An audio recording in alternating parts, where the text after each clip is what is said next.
Bom, então a gente vai continuar com a nossa aula, a gente vai falar um pouquinho agora sobre potencial de membrana celular ou potencial de ação. Uma coisa que a gente tem que entender para ficar muito claro e para que os próximos conteúdos façam mais sentido é que no meio intracelular nós temos uma quantidade de componentes ou de íons e no meio extracelular nós temos uma outra concentração de componentes ou de íons. No meio intracelular nós temos grande concentração de potássio com carga positiva e grande concentração também de fosfato, porém com carga negativa. Já no meio extracelular nós temos grande concentração de sódio com carga positiva e de cloro com carga negativa. Percebam que existem outros componentes com carga negativa e outros componentes com carga positiva, tanto no meio intracelular quanto no meio extracelular.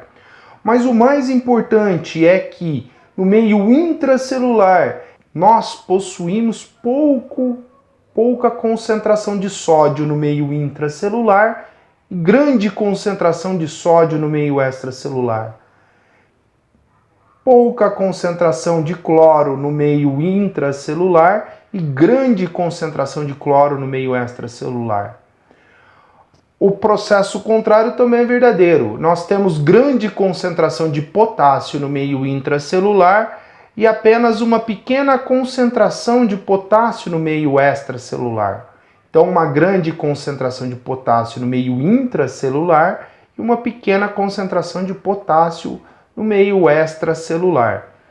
Percebam que esta metade da pizza é formada por cargas positivas e essa outra metade é formada por cargas negativas.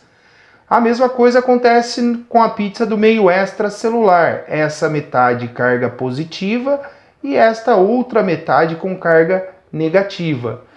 Isso permite à célula, às nossas células, uma carga zerada no meio intracelular, porque a mesma quantidade de cargas positivas que eu tenho no meio intracelular, eu também tenho de cargas negativas.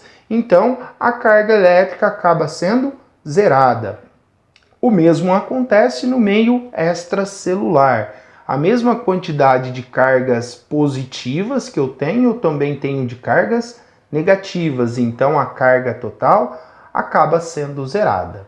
Diante desse fato de termos equilíbrios de carga, porém, no meio extracelular eu tenho uma diferença de íons para o meio intracelular, então nós temos que entender que eletricamente as nossas células são equilibradas e quimicamente desequilibradas. Por que quimicamente desequilibradas? Porque nós temos muito sódio no meio extra e pouco sódio no meio intra. Muito potássio no meio intra e pouco potássio no meio extracelular. Isso confere à célula uma característica de quimicamente desequilibrada, ou um desequilíbrio químico. E eletricamente equilibrada, pois as nossas células têm a mesma quantidade de cargas positivas e negativas, tanto no meio intra quanto no meio extra. Porém, como a membrana celular ela tem uma permeabilidade seletiva, isso quer dizer o quê? Ela permite a entrada de alguns compostos e a saída de outros compostos, porém ela seleciona essa entrada e saída. Quem é que faz essa seleção? São as proteínas da membrana celular. O canal de potássio ele permite a saída massiva de potássio do meio intracelular para o meio extracelular. Isso através do gradiente de concentração. Nós temos grande concentração de potássio no meio intra e uma pequena concentração de potássio no meio extracelular. Então, se temos uma proteína que permite a saída de potássio do meio intra para o meio extra, a quantidade de potássio que vai passar por essa proteína é enorme. Quando o potássio com carga positiva sai do meio intracelular, o meio intracelular ele atinge uma característica negativa, como nós podemos ver aqui na imagem. Essa característica negativa em uma célula neural, em um neurônio, é de aproximadamente menos 70 milivolts.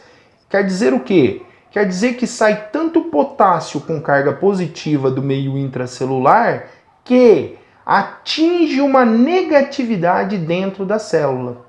Essa negatividade é em torno de menos 70 milivolts. Chega nesse estágio, atinge-se um limiar de repouso. Esse limiar de repouso vai se manter na célula até que haja um estímulo do tecido anterior, ou um estímulo anterior. Esse estímulo...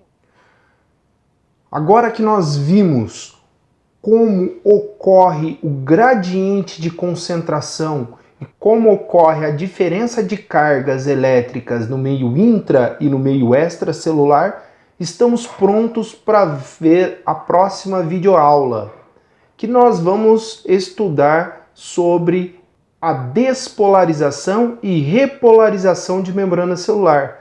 Desta forma, a propagação do potencial de ação, até chegar ao tecido pós-sináptico e promover a contração muscular. Até a próxima!